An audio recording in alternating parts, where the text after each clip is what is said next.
Hello students. आज से हमें स्टार्ट करने वाले हैं स्टेनोग्राफी के रूल्स का सीरीज़। और उसको स्टार्ट करने से पहले मैं आपको कुछ सजेस्ट करना चाहूँगा। आपको मैं पहला सजेशन ये देना चाहूँगा कि आप पिटमैन की ये वाली बुक यूज़ करिए। इसमें रूल्स काफ़ी सिस्टमैटिक वे में दिया है और ये काफ़ी बिगनर फ्रेंडली है। और आपको न्यू एरा की बुक यूज़ नहीं करनी चाहिए क्योंकि उसमें बहुत जम्बल टाइप के रूल्स रहते हैं। और मैं आपको सजेस्ट करूँ कि आप ये वाली बुक यूज़ करिए। और सेकंड है कि जब आप स्टेनोग्राफी लिखते हैं तो उसको आप स्टेनोग्राफी के ही कॉपी में लिखें, क्योंकि ये काफ़ी कन्वीनियंट रहता है स्ट्रोक्स के साइज़ बनाने को और काफ़ी परफेक्ट इसमें स्ट्रोक्स बनते हैं और आउटलाइंस बनते हैं। और आप देख सकते हैं कि इसमें नॉर्मल नोटबुक से इसकी लाइन काफ़ी बड़ी रहती है, तो इसमें साइजेस काफ़ी परफेक्टली बनते हैं। और नॉर्मल में काफ़ी छोटी रहती है नोटबुक में लाइन की साइज़, तो आपको वो वाली यूज़ नहीं करनी चाहिए क्योंकि उसमें आपकी पूरी आउटलाइन बिगड़ सकती है, परफेक्ट साइज़ नहीं बनेगी। तो मैं आपको सजेस्ट करूँगा कि आप स्टेनोग्राफी की ही कॉपी यूज़ करिए लिखने के लिए। नाउ जो थर्ड है वो है पेंसिल। मैं बिगनर को सजेस्ट करूँगा कि आप पेंसिल से ही आउटलाइन बनाने की कोशिश करिए और स्ट्रोक्स बनाने की, क्योंकि इसमें आप इजीली लाइट एंड डार्क को बना सकते हैं और ये काफ़ी रीडेबल भी रहता है। और पेंसिल से आप बहुत अच्छे से स्ट्रोक्स ड्रॉ कर सकते हैं।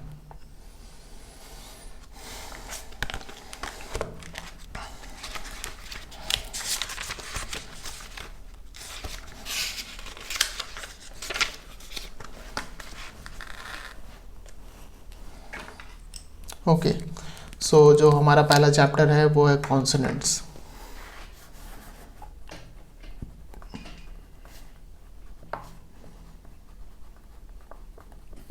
Now what is consonant, what are consonants.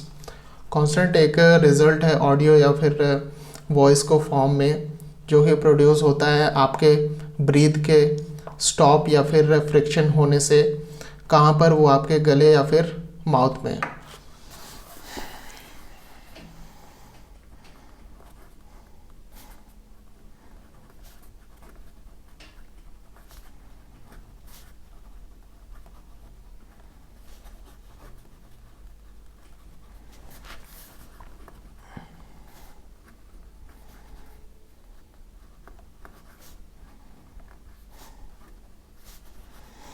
Produced due to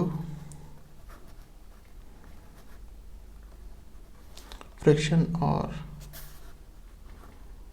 stop of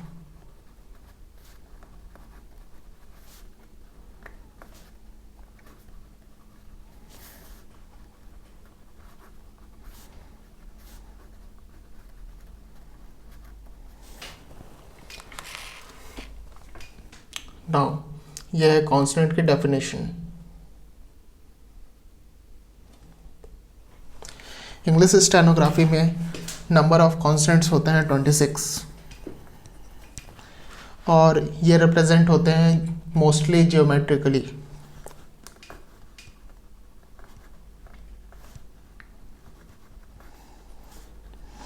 और वो ज्योमेट्रिकल फॉर्म कैसे होते हैं? लाइन और कर्व्स के फॉर्म में। शैलो कर्व्स मतलब थोड़ा सा कर्व, थोड़ा सा मुड़ा रहता है। नाउ 26 स्ट्रोक्स में से वे, ये, एस्पिरेट, एच, इन 3 स्ट्रोक्स या फिर 4 स्ट्रोक्स को छोड़ करके बाकी सारे जियोमेट्रिकली रिप्रेजेंट होते हैं। और इसको आप देख सकते हैं, ये डब्लू इंग्लिश कॉन्सोनेंट में है और वाई इंग्लिश कॉन्सोनेंट में हम इनको प्रोनाउंस करते हैं, पर इंग्लिश स्टेनोग्राफी में हम इनको वे प्रोनाउंस करते हैं और इसको ये प्रोनाउंस करते हैं। तो आपको हमेशा इनको वे और ये ही प्रोनाउंस करना है।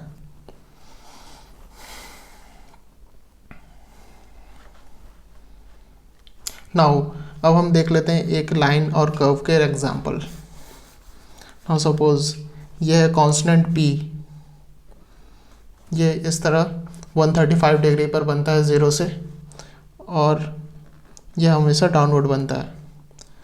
ये एक लाइन का एग्जांपल है। नाउ अगर हम कर्व का एग्जांपल देखें तो एफ, तो ये इस तरह से शैलो कर्व में बनता है, इस तरफ डाउनवर्ड। नाउ मैंने इनमें डायरेक्शन हमेशा मेंशन किया है, जिस डायरेक्शन में पी बनता है उसी डायरेक्शन में आपको हमेशा पी बनाना है। ये काफ़ी इंपॉर्टेंट है कि आप डायरेक्शन हमेशा जिस तरफ कांस्टेंट बनता है उसी तरफ मेंटेन करके रखें। और इनके साइजेस आप देख सकते हैं, स्टेनोग्राफी के स्ट्रोक्स के साइजेस होते हैं 1/6 ऑफ एन इंच के करीब। हमारे कॉपी के लाइन के हाफ से थोड़ा सा ऊपर आपको साइज मेंटेन करके चलनी है, हाफ से थोड़ा सा ऊपर।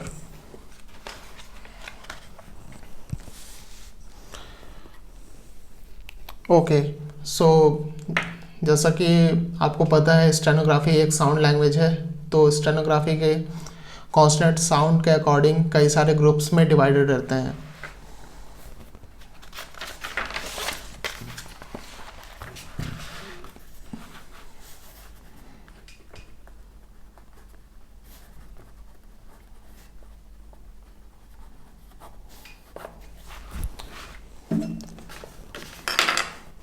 नाउ जो पहला ग्रुप है वो है एक्सप्लोडेंट्स। इसमें 8 स्ट्रोक्स रहते हैं और ये लाइंस में रिप्रेजेंट होते हैं, स्ट्रेट लाइंस में। नाउ दूसरा है कॉन्टिन्यूएंट्स।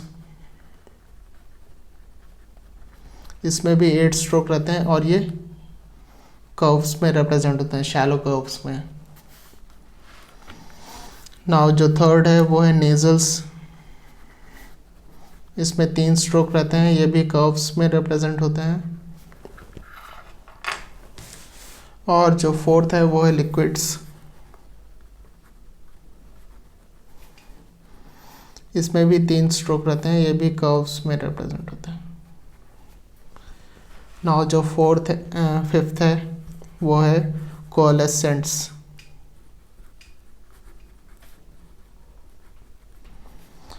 कोलेसेंट्स में 2 स्ट्रोक रहते हैं और ये वे और ये होते हैं, ये ज्योमेट्री के अलावा रहते हैं, ये ज्योमेट्रिकली रिप्रेजेंट नहीं होते हैं,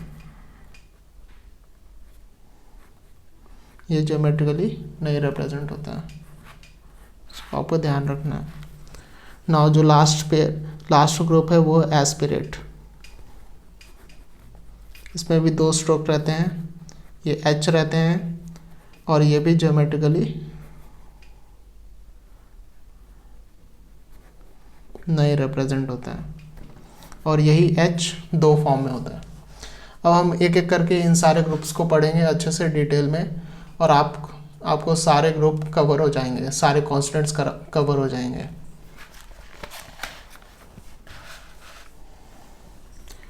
एक्सप्लोडेंट्स।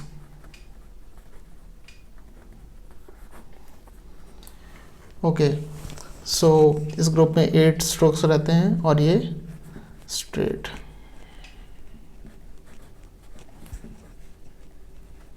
स्ट्रेट लाइंस में रिप्रेजेंट होते हैं। इसमें कॉन्सोनेंट होते हैं पी, बी, टी, डी, चे, जे, के एंड गे। नाउ इस ग्रुप को हम एक्सप्लोडेंट्स इसलिए बुलाते हैं क्योंकि जब आप पी, बी, टी, डी, चे, जे, के, गे को प्रोनाउंस करते हैं तो आपके माउथ पर एक छोटा सा बैरियर आता है या फिर स्टॉप आता है और आपका ब्रीथ जो है वो फोर्स से बाहर जाता है। नाउ सपोज आप अगर पी को प्रोनाउंस करेंगे तो पी, एक छोटा सा बैरियर आया, लिप आपका क्लोज होता है और बहुत फोर्स से आपका ब्रीथ आपके माउथ से बाहर जाता है। इस वजह से हम इस ग्रुप को एक्सप्लोडेंट्स बुलाते हैं। ऐसे ही सभी के केस में होता है, टी, डी, चे, जे सभी के में एक्सप्लोड होकर के आपका ब्रीथ वापस बाहर जाता है। नाउ जो पहला पेयर है वो है पी, बी। इन दोनों को आप देख सकते हैं एक ही तरह से प्रोनाउंस होते हैं, बस पी लाइट साउंड है और बी हैवी साउंड है। सपोज आप पी को प्रोनाउंस करिए, पी, ये बहुत लाइटली प्रोनाउंस होता है। ना अगर आप बी को प्रोनाउंस करें तो बी, एक हैवी वॉइस आता है, इस वजह से ये डार्क स्ट्रोक बनता है। नाउ सपोज ये दोनों एक ही तरह से प्रोनाउंस होते हैं, इस वजह से ये दोनों एक पेयर हैं, पेयर की तरह रहते हैं। ऐसे ही टी डी, ये भी एक पेयर है, जे जे एक पेयर है, के एक पेयर है। पी और बी एक ही तरह से ड्रॉ भी होते हैं, बस पी लाइट ड्रॉ होता है और बी डार्क ड्रॉ होता है। सपोज ये पी है, ये लाइट स्ट्रोक है 135 डिग्री पर हमेशा डाउनवर्ड। नाउ बी हम देख लेते हैं, तो ये बी जो कि हैवी साउंड करता है, इस वजह से इसको हम डार्क बनाएंगे 145 डिग्री पर हमेशा डाउनवर्ड। नाउ जिस डायरेक्शन में हम स्ट्रोक्स बनाते हैं आपको हमेशा उसी डायरेक्शन में बनाने हैं, क्योंकि आपकी आउटलाइन फिर गलत हो सकती है अगर आप दूसरे डायरेक्शन में उसको बनाएंगे। नाउ जो नेक्स्ट है वो है टी और डी। टी को आप देख सकते हैं लाइट साउंड करता है, इस वजह से वो लाइट बनेगा और ये 90 डिग्री पर बनता है हमेशा डाउनवर्ड।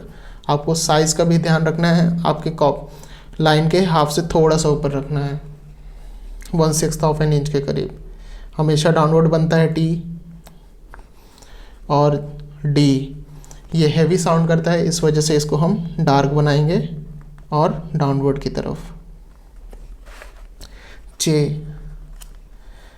चे जो कि लाइट साउंड करता है हमेशा डाउनवर्ड की तरफ और 60 डिग्री पर ये बनता है लाइट स्ट्रोक। ऐसे ही जे एक पेयर है, तो ये डाउनवर्ड हैवी स्ट्रोक और 60 डिग्री पर 0 से। नाउ जो हमारा लास्ट पेयर है वो है के और गे, जो कि ऑन द लाइन बनता है। के लाइट स्ट्रोक है, ऑन द लाइन बनेगा फॉरवर्ड की तरफ और ये डायरेक्शन है। ऐसे ही गे हैवी स्ट्रोक है, डाउनवर्ड फॉरवर्ड की तरफ ऑन द लाइन। आप देख सकते हैं इसको के को हमने के पढ़ा है और जी को हमने गे पढ़ा है, तो आपको इंग्लिश स्टेनोग्राफी में इसको हमेशा गे ही प्रोनाउंस करना है। इस तरह से इसको चे को भी हमेशा ch को चे पढ़ना है आपको। अब आप देख सकते हैं कि ये सारे 135, 90, 60 और ये 0 डिग्री पर बने हैं, तो इनका हम ज्योमेट्रिकली रिप्रेजेंटेशन देख लेते हैं अच्छे से।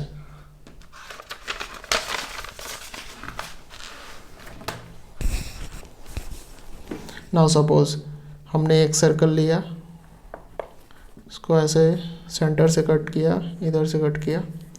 नाउ ये जो लाइन है इधर से 135 डिग्री पर,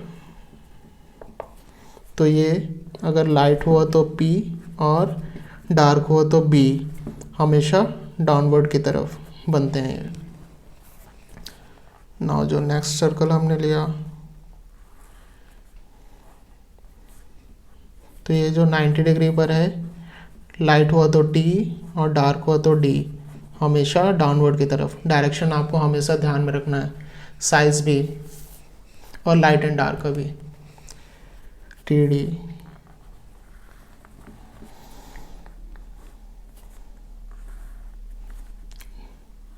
नाउ यहाँ पे आपको देखना है ये 60 डिग्री पर रहता है। अगर ये लाइट हुआ तो 6, डार्क हुआ तो J, हैवी हुआ तो J, हमेशा डाउनवर्ड की तरफ बनते हैं ये। नाउ जो नेक्स्ट पेयर है वो है K और G। ये जो 0 डिग्री पर एंगल बनते हैं ऑन द लाइन पर, लाइट हुआ तो K, डार्क हुआ तो G, हमेशा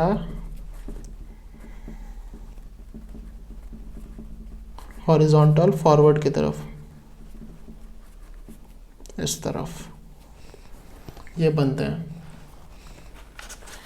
नाउ अगर आप देखोगे तो सभी को हम एक ही सर्कल पर ड्रॉ भी कर सकते हैं।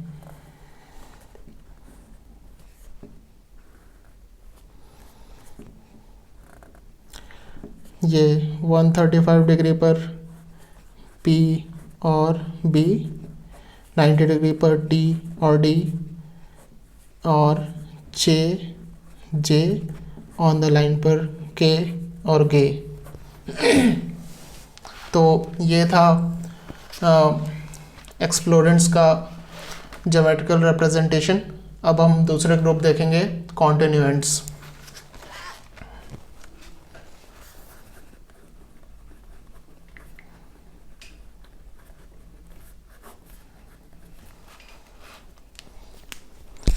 नाउ इस ग्रुप में 8 कॉन्स्टेंट्स होते हैं और ये कर्व्स में रिप्रेजेंट होता है।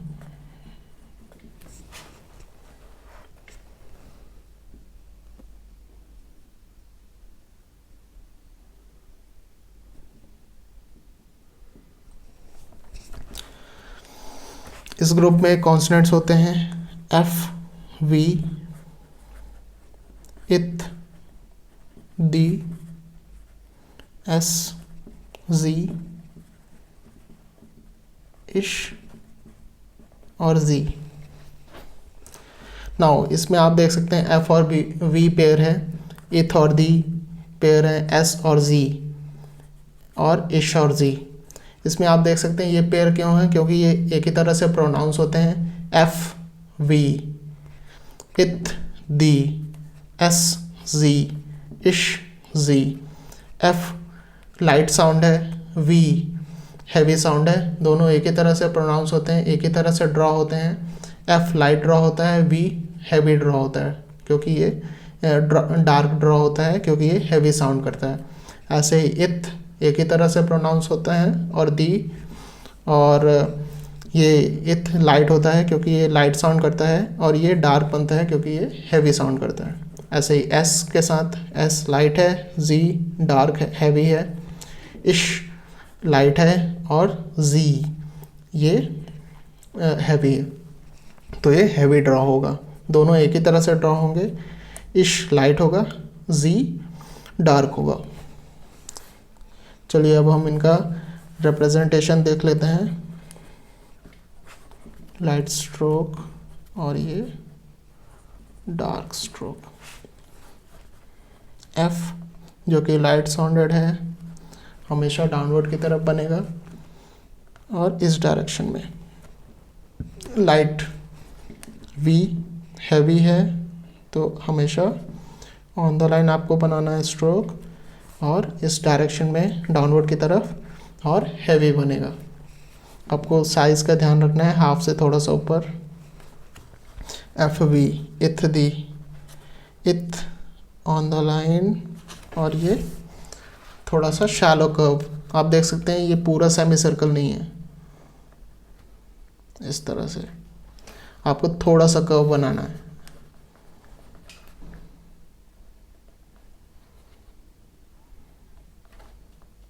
और ये इस डायरेक्शन में जाता है, और ये हेवी स्ट्रोक रहता है। ऐसे ही एस आपका लाइट स्ट्रोक है, इस डायरेक्शन में बनेगा। ऐसे ही जी हेवी स्ट्रोक है, डार्क, इस डायरेक्शन में। आप देख सकते हैं किस तरह से हमने ड्रॉ किया। इश हमेशा डाउनवर्ड, इस डायरेक्शन में लाइट स्ट्रोक। जी और ये हैवी स्ट्रोक, और इस डायरेक्शन में हमेशा। इश और जी एक ही तरह से प्रोनाउंस होते हैं। इश लाइट प्रोनाउंस होता है, जी हैवी प्रोनाउंस होता है, इस वजह से इसको डार्क बनाया, इसको हमने लाइट बनाया। आप देख सकते हैं ये लाइट और डार्क का पेयर है। एफ वी, इथ दी, एस जी, ये सारे पेयर। अब हम इनका ज्योमेट्रिकल रिप्रेजेंटेशन देख लेते हैं। सपोज आपने एक सर्कल लिया, इसको 4 क्वाड्रेंट्स में ऐसे कट किया। नाउ जो ये पार्ट है, जो ये क्वाड्रेंट है, यहाँ पे जो ये लाइन गई है, ये एफ लाइट हो तो एफ, डार्क हो तो वी, हमेशा डाउनवर्ड की तरफ। और ये एस एच इश और जी, और ये हमेशा डाउनवर्ड की तरफ बनते हैं। नाउ ये जो पार्ट है ये दूसरे ग्रुप्स में आते हैं साउंड के अकॉर्डिंग, तो इनको हम बाद में अभी आगे चल के पढ़ेंगे ये कौन से स्ट्रोक्स को रिप्रेजेंट करते हैं। नाउ जो नेक्स्ट है, हमने सर्कल को ऐसे 20 से डायगनली कट किया, तो हमने ये इथ और दी, लाइट हुआ तो इथ, डार्क हुआ तो दी, हमेशा डाउनवर्ड की तरफ। ऐसे ये एस और जी हो गया, हमेशा डाउनवर्ड की तरफ। लाइट हुआ तो एस और डार्क हुआ तो जी, हमेशा डाउनवर्ड की तरफ। हमने 8 स्ट्रोक देख लिए। नो ये भी ये जो शेप ये दूसरे को रिप्रेजेंट करता है, दूसरे कॉन्स्टेंट के ग्रुप को, तो उसको हम आगे चल के पढ़ेंगे अभी नेक्स्ट ग्रुप में। तो ये थे कॉन्टिनेंट्स के ज्योमेट्रिकल रिप्रेजेंटेशन। आप देख सकते हैं हमने कॉन्टिनेंट्स भी कवर कर लिया है।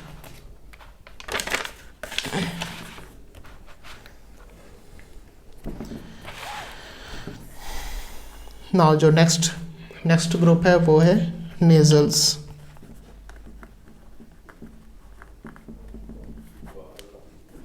इसमें 3 कॉन्सोनेंट रहते हैं और ये भी कर्व्स में रिप्रेजेंट होते हैं, शैलो कर्व्स में।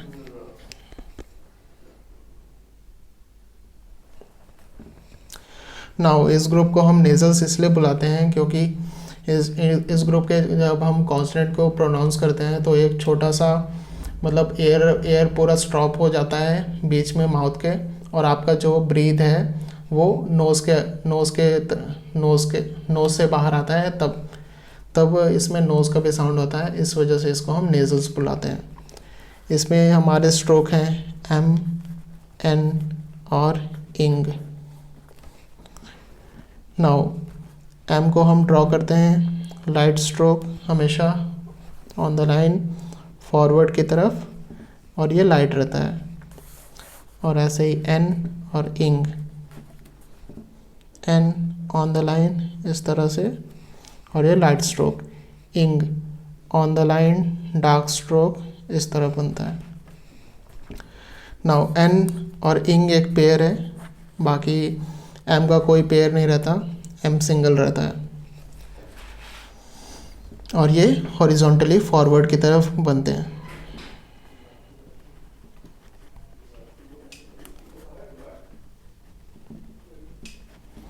फॉरवर्ड की तरफ ड्रॉ होते हैं हमेशा।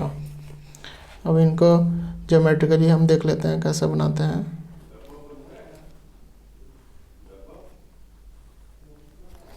ये पार्ट है एम, और लाइट हो तो एन ये पार्ट, और इंग हमेशा हॉरिजॉन्टल फॉरवर्ड की तरफ।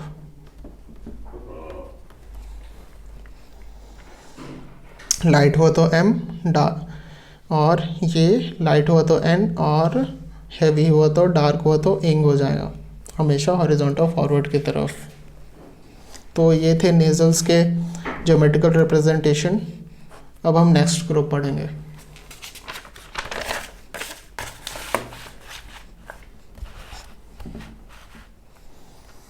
नाउ जो नेक्स्ट ग्रुप है वो है कोलेसेंट्स।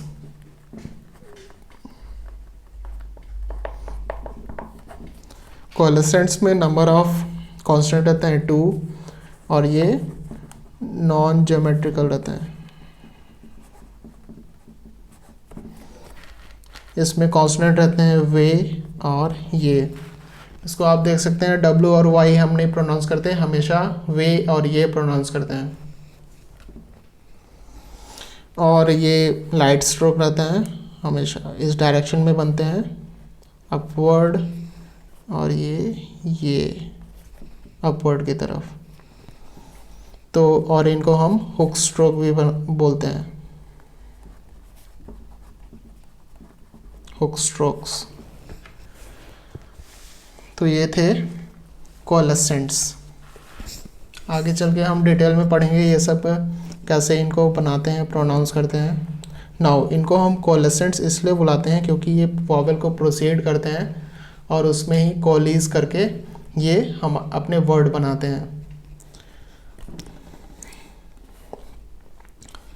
इस वजह से हम इनको कोलेसेंट्स बुलाते हैं, वे और ये।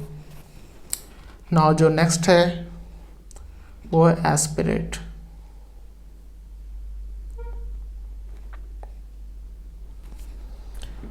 ओके, सो जो नेक्स्ट ग्रुप है हमारा वो है लिक्विड्स। नाउ लिक्विड्स में नंबर ऑफ स्ट्रोक्स रहते हैं 3 और ये भी ज्योमेट्रिकली रिप्रेजेंट होता है।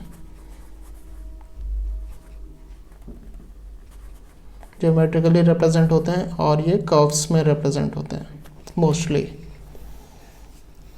इसमें कांस्टेंट हैं एल, आर एंड रे।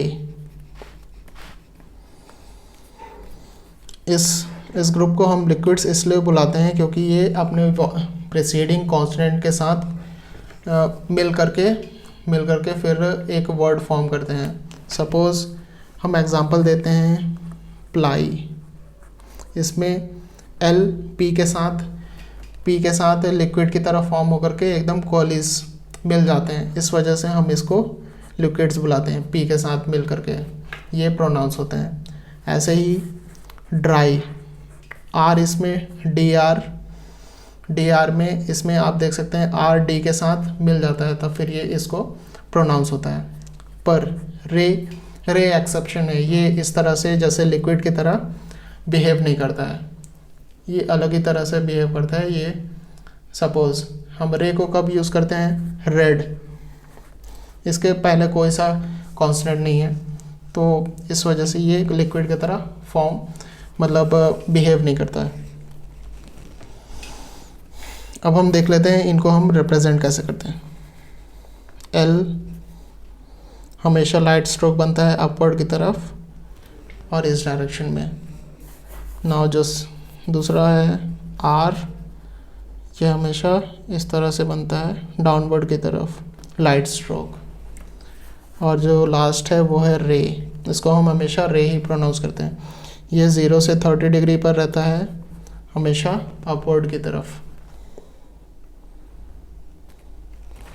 अब हम इनका ज्योमेट्रिकल रिप्रेजेंटेशन देख लेते हैं।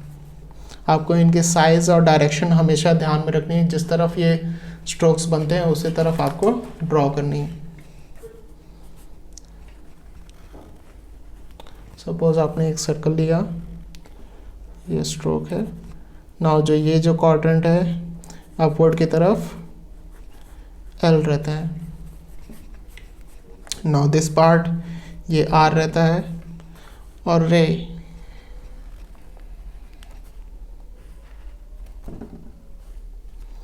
तो ये 0 से 30 डिग्री पर रहता है हमेशा अपवर्ड की तरफ, और ये भी लाइट स्ट्रोक रहते हैं।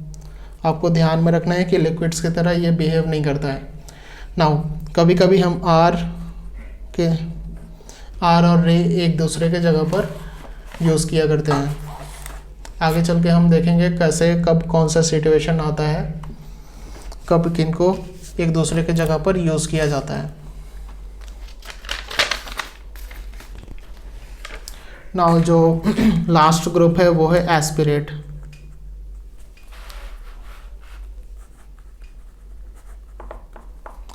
एस्पिरेट इसमें 2 कांस्टेंट रहते हैं एच।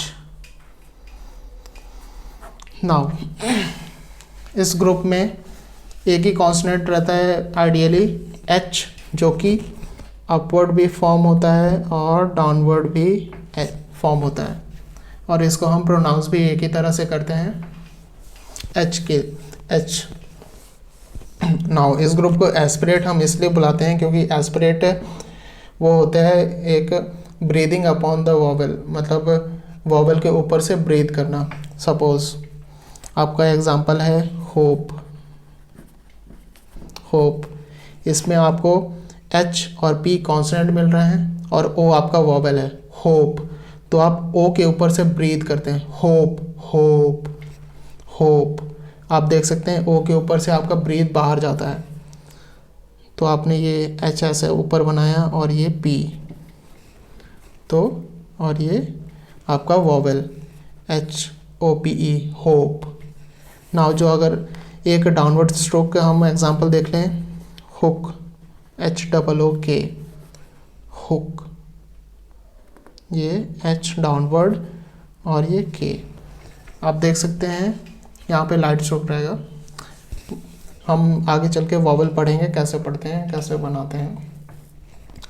आप देख सकते हैं कि यहाँ पे वॉवल के ऊपर में हमने ब्रीथ किया होप, होप, ऐसे ही हुक, हुक के साथ भी है। सो ये थे सारे कॉन्सोनेंट्स, हमने सारे कॉन्सोनेंट को कवर कर लिया है और हमने देखा कुछ ये भी ज्योमेट्रिकली रिप्रेजेंट नहीं होते हैं, एच नॉन ज्योमेट्री, ये भी ज्योमेट्री में रिप्रेजेंट नहीं होते हैं। और हमने सारे कॉन्सोनेंट कवर कर लिए हैं। अब हम थोड़ा सा रिकैप कर लेते हैं सारे कॉन्सोनेंट को और मैं आपको बता देता हूँ कि आपको प्रैक्टिस कैसे करनी है। नाउ हमने स्ट्रोक्स पढ़े, नंबर ऑफ स्ट्रोक्स पढ़े 26 और एक्सेप्ट, वे, ये एंड एस्पिरेट, एच के अलावा बाकी सारे ज्योमेट्री में रिप्रेजेंट होते हैं। नॉन ज्योमेट्री हैं ये सारे स्ट्रोक्स, 4 स्ट्रोक्स, और बाकी सारे जो रिप्रेजेंट होते हैं लाइंस पर और कर्व्स में, शैलो कर्व्स में थोड़ा सा मुड़ा हुआ। और इसमें आपको साइज़ का ध्यान रखना है। साइज़ ऑफ स्ट्रोक रहते हैं 1/6 ऑफ एन इंच, आपके कॉपी के लाइन के हाफ से थोड़ा सा ऊपर आपको 1/6 ऑफ एन इंच के करीब लेंथ मेंटेन करके चलनी है। आपको हमेशा डायरेक्शन देखना है। नाउ सपोज़ आपका स्ट्रोक कॉन्स्टेंट है पी, तो उसके स्ट्रोक इस तरफ ड्रॉ होते हैं, तो आपको हमेशा डाउनवर्ड ही बनाने हैं। ऐसे नहीं कि आपको इस तरह से पी आपने ऊपर की तरफ बना दिया, ये आपका रॉन्ग हो जाएगा। तो आपको हमेशा ध्यान में रखना है कि जिस डायरेक्शन में स्ट्रोक बनते हैं हमेशा उसी डायरेक्शन में आपको ड्रॉ भी करना है। ओके, हमने साइज़ देख लिया, डायरेक्शन देख लिया, और आपको light and dark, light and dark का आपको हमेशा ध्यान में रखना है क्योंकि आप स्ट्रोक्स को फिर पहचान नहीं पाएंगे। सपोज़ आपने पी भी ऐसे ही बना दिया और बी भी ऐसे ही बना दिया लाइट स्ट्रोक, तो आप डिफ्रेंशिएट नहीं कर पाएंगे। आपको बी थोड़ा डार्क बनाना है जिससे आपको पता चले कि आप इनको डिफ्रेंशिएट कर सकें। साइज़ आपको परफेक्ट रखनी है और डायरेक्शन आपको हमेशा उसी तरफ रखनी है। और आपको कोशिश करना है कि आप पेयर्स में याद करें, जैसे पी बी, टी डी, चे जे, के और गे। हमेशा पेयर्स को बना करके ही आप जल्दी से याद कर सकते हैं स्ट्रोक्स को। और हमने सारे ग्रुप्स पढ़ लिए। एक्सप्लोडेंट्स में 8 रहते हैं स्ट्रोक्स और वो लाइन में रिप्रेजेंट होते हैं। कॉन्टिनेंट्स में 8 स्ट्रोक्स रहते हैं, शैलो कर्व्स में रिप्रेजेंट होते हैं। ऐसे ही नेजल्स में भी 3 स्ट्रोक रहते हैं और वो भी कर्व्स में रिप्रेजेंट होते हैं।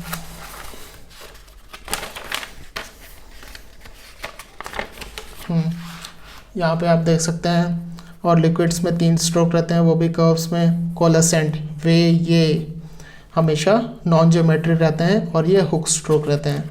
ऐसे aspirate non geometry, H upward भी बनता है और डाउनवर्ड भी बनता है, और इसको हम एक ही तरह से प्रोनाउंस करते हैं। बस ये 2 तरीके से रिप्रेजेंट होते हैं। कब कैसे रिप्रेजेंट होगा आगे चल के हम पढ़ेंगे। हम देखेंगे किस तरह से स्ट्रोक्स बिहेव करते हैं अच्छे से। कभी कभी आर और रे एक दूसरे के जगह पर यूज़ होते हैं, वो भी हम पढ़ेंगे अभी आगे चल के। आर और रे हमने पढ़ लिया अच्छे से, और हमने एस्पिरेट भी पढ़ लिया और सारे कॉन्सोनेंट हमने कवर कर लिया है। नाउ आपको प्रैक्टिस कैसे करनी है ये आपको मैं बता देता हूँ। सपोज़ ये आपका स्ट्रोक है पी, आपने इसको बनाया डाउनवर्ड 135 डिग्री पर लाइट स्ट्रोक, तो तो आपको लगभग हाफ कॉपी तक पीपी बनाना है एक बार में। आपको जब प्रैक्टिस करनी है शुरुआत में, और आपको जब भी प्रैक्टिस करें तो इसको प्रोनाउंस करके बोल करके पढ़ें हमेशा। पी पी जब भी आप लिखें, ऐसे यहाँ पे आप बी लिख सकते हैं। और फिर एक एक एक दिन में आपको एक पेज एक स्ट्रोक को लिखना चाहिए एज अ बिगनर। आप एक हफ्ते में 1 वीक में पूरे प्रोफिशिएंट हो जाएंगे इनको बोल बोल करके। बस आपको प्रैक्टिस करनी है। नाउ मेरे पास कुछ क्वेश्चंस है, आपको बताना है नंबर ऑफ डार्क स्ट्रोक्स इन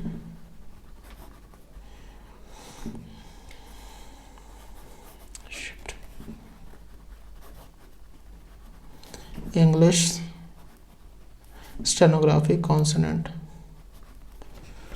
तो आपको पहला नंबर ऑफ डार्क स्ट्रोक्स बताने हैं इंग्लिश स्टेनोग्राफी में कॉन्सोनेंट में, नंबर ऑफ डार्क स्ट्रोक्स। और आपको ये बताना है कि जो एल है आपको डायरेक्शन में जाता है, ये कौन से ग्रुप के अकॉर्डिंग रहता है। ये एक्सप्लोडेंट में है, कॉन्टिनेंट्स में है, किस ग्रुप में है, ये आपको बतानी है। तो ये था वीडियो। अगर आपको वीडियो पसंद आया हो तो इसको लाइक और शेयर ज़रूर करना, और चैनल को सब्सक्राइब भी कर दीजिएगा। Thank you.